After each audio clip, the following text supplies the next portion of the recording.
Assistant Secretary, and I organised today's protest with a bunch of other radical women because we think it is so important that there is a global response to the horrible attack on women and pregnant people that's happening right now in the United States.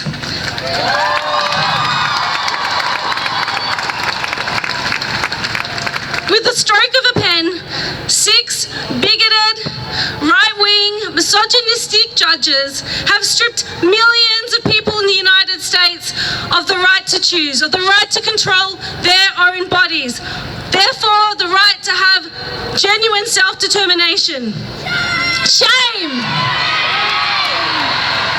This ruling, which sends back women's rights 50 years to a time when women were forced to continue unwanted or unsafe pregnancies, to a time when women had to access backyard abortions in order to terminate their pregnancy, situations that put their lives at risk, that put their health at risk, that maimed women. And we are here today to say, we will not go back.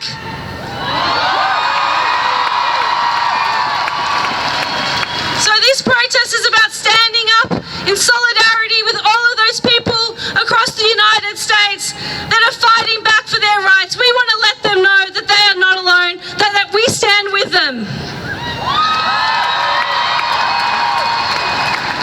So are we going to just stand by and let the Supreme Court trash women's rights? Hell no! Are we going to stand by and let the Supreme Court go after every other progressive right that's been won in the 20th century? Hell no! That's right.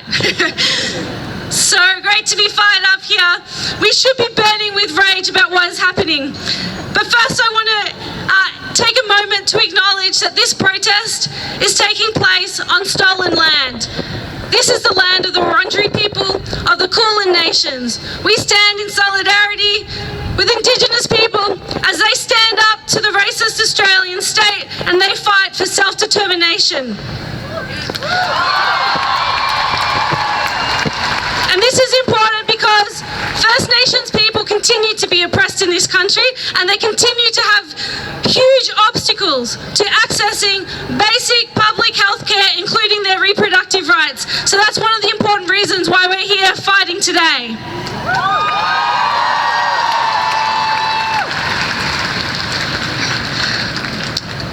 It's really wonderful as well that people have brought their kids today. I had a lot of questions from parents saying, should I bring my children?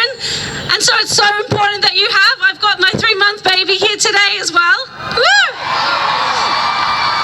Because we are fighting for their rights. We're fighting for their rights here in Australia because this ruling has global ramifications. It can embolden the bigots here in Australia to try and undermine our rights. We need to be vigilant. We have people like Bernie Finn sitting in the Victorian Parliament who celebrated the overturning of Roe versus Wade. Shame. We have the South Australian Liberal Party leader. I repeat that the leader of the Liberal Party in South Australia attending an anti-abortion conference today to talk about undermining women's rights and training up anti-abortionists. Shame. So we can't be complacent here in Australia. We have to be vigilant. We have to be on the front foot. We have to keep marching to show that if they try anything on here, we will stop them.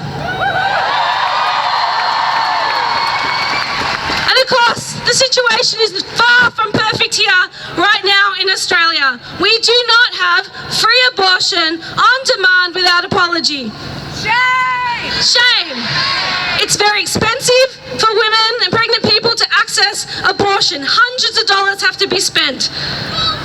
Which is bullshit. People who don't have access to Medicare cards, international students, people on temporary visas can be charged up to $8,000 for accessing abortion services.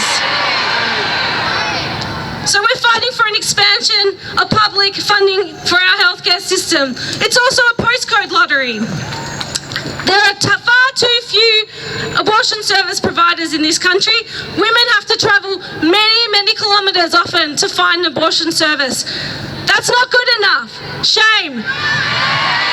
So we're here to put the politicians on notice in Australia as well that we are fighting for universal access to abortion. That means free, safe, legal abortion on demand and without apology.